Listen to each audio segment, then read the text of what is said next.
তোমরা যারা এসএসসি 2026-এ পরীক্ষার্থী রয়েছ, তোমাদের পরীক্ষা নিয়ে নতুন জরুরি নোটিশ প্রকাশ হয়েছে। অনেকগুলো নোটিশ প্রকাশ হয়েছে যেগুলো তোমাদের জানা খুবই জরুরি। ভুল করলে তুমি সমস্যায় পড়বে।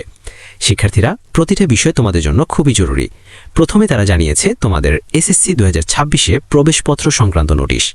শিক্ষার্থীরা, এখানে প্রথমে জানানো হয়েছে যে তোমাদের এসএসসি 2026-এর প্রবেশপত্র অর্থাৎ অ্যাডমিট কার্ডটা তোমাদের পরীক্ষা শুরুর 7 দিন আগেই সংগ্রহ করতে হবে। অর্থাৎ তোমাদের পরীক্ষা শুরু হওয়ার 7 দিন আগে থেকেই তোমাদের কিন্তু অ্যাডমিট কার্ডটা তোমাদের স্কুল থেকে নিয়ে নিতে হবে। সেই হিসাবে তোমরা 15 এপ্রিলের মধ্যে তোমাদের অ্যাডমিট কার্ডটা তোমরা যে স্কুলে পড়ো সেই স্কুল থেকে তোমরা এটা সংগ্রহ করে ফেলবে। শিক্ষার্থীরা, শুধুমাত্র প্রবেশপত্র নিলেই হবে না, তোমাদের অ্যাডমিট কার্ডে কিন্তু বেশ কিছু বিষয় খেয়াল রাখতে হবে।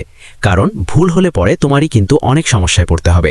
তোমাকে খেয়াল রাখতে হবে তোমার নাম ও বানানগুলো ঠিক আছে কিনা, তোমার পিতামাতার নাম ও বানানগুলো ঠিক আছে কিনা, জন্ম তারিখ ঠিক আছে কিনা, তোমার ছবি ঠিক আছে কিনা, কারণ এগুলো অনেক ভুল হয়।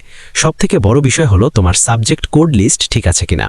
অর্থাৎ তোমাদের সাবজেক্টগুলো লিস্ট থাকবে এখানে, এই যে লিস্টের এখানে তোমাদের সাবজেক্ট কোড থাকবে, এখানে তোমার সকল লিস্ট এবং সাবজেক্টগুলো ঠিক আছে কিনা তোমাকে কিন্তু অবশ্যই এটা খেয়াল করবে। কারণ এটা প্রতি বছরই অনেকের ভুল হয়ে থাকে। এবং তোমার জেন্ডার, তুমি ছাত্রী না ছাত্র, এটা ঠিক আছে কিনা এটা খেয়াল রাখবে। আর যদি কোনো প্রকার কোনো ভুল হয়ে থাকে শিক্ষার্থীরা, এগুলো তাহলে 8 এপ্রিল থেকে 19 এপ্রিলের মধ্যে তোমাদের কিন্তু এই ভুল সংশোধনগুলো করে ফেলতে হবে। যদি কোনো প্রকার কোনো অ্যাডমিট কার্ড নিয়ে ভুল হয়ে থাকে, তাহলে 8 থেকে 19 এপ্রিলের মধ্যে তুমি তোমার স্কুলে গিয়ে কিন্তু এটা সংশোধন করে ফেলবে। শিক্ষার্থীরা, তোমাদের আরও একটা নোটিশ দিয়েছে, এটা হলো তোমাদের এসএসসি 2026-এ হাজিরাপত্র। অর্থাৎ এখানে তোমাদের কিন্তু তোমার যাবতীয় তথ্য থাকবে। এখানে তোমার এখানে তোমার সই থাকবে। প্রতিটা পরীক্ষায় তোমার সই দিতে হবে। এবং তোমার পরীক্ষার যে খাতার নাম্বারটা থাকবে, যেটা সবচেয়ে বেশি ইম্পর্টেন্ট, আসলে খাতার নাম্বার মিলিয়ে তারা দেখায়, তো এখানে সবগুলো তোমার খাতার নাম্বারগুলো লিখতে হবে। প্রতিটা খাতার উপরে কিন্তু একটা আলাদা নাম্বার থাকবে, 6 সংখ্যা বা 8 সংখ্যার মতো। তো সেই নাম্বারটা তোমাদেরকে প্রতিদিন খাতায় তুলতে হবে। ওই সিরিয়াল নাম্বারটা প্রতিদিন তোমাকে এই খাতার এই শীটটা দিবে তারা। তোমাদের এই শীটের ওপর প্রতিদিন বাংলা পরীক্ষার দিন বাংলা দিবে, ইংরেজির দিন ইংরেজি, এভাবে প্রতিদিন তোমাদেরকে এই লিস্টের ওপর তোমাদের সেই নাম্বারটা লিখতে হবে।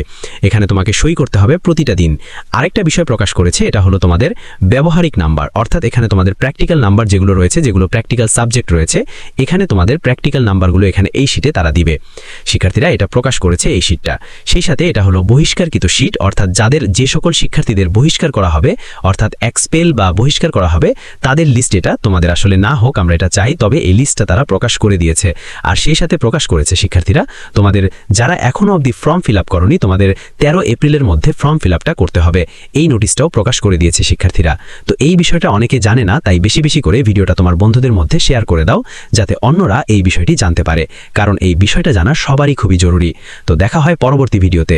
আর নিয়মিত আপডেটগুলো পেতে অবশ্যই আমাদের এডুকেশন টাইম ইউটিউব চ্যানেলকে সাবস্ক্রাইব করে রেখো। দেখা হয় পরবর্তী ভিডিওতে, পরবর্তী আপডেটে। ধন্যবাদ সবাইকে।